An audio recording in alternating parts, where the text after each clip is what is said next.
আল্লাহ পাক সূরা নিসার 85 নম্বর আয়াতে বলেন, মান ইয়াশফা শাফাআতান হাসানাতান ইয়াকুল লাহু নাসিবুম মিনহা ওয়া মান ইয়াশফা শাফাআতান সাইয়্যাতান ইয়াকুল লাহু কিফুলুম মিনহা ওয়া কানা আল্লাহু আলা কুল্লি শাইইন মুকিতা।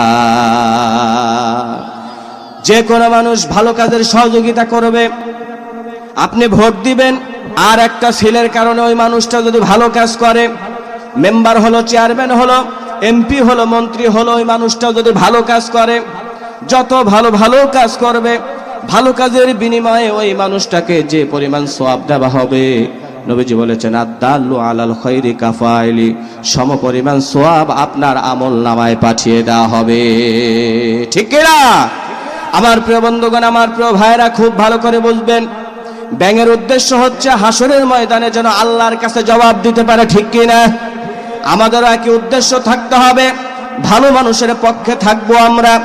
আল্লাহর কোরআনকে পার্লামেন্টে নিয়ে যাওয়ার জন্য সঠিক মতো জায়গা মতো সিল দিব, পারবো না ভাই। হাসরের ময়দানে আল্লাহকে ডাক দিয়া যেন আমরা বলতে পারি, আল্লাহ, দুনিয়ার বুকে কোরআন পার্লামেন্টে যাই নাই, কিন্তু কোরআনের পক্ষে ছিলাম।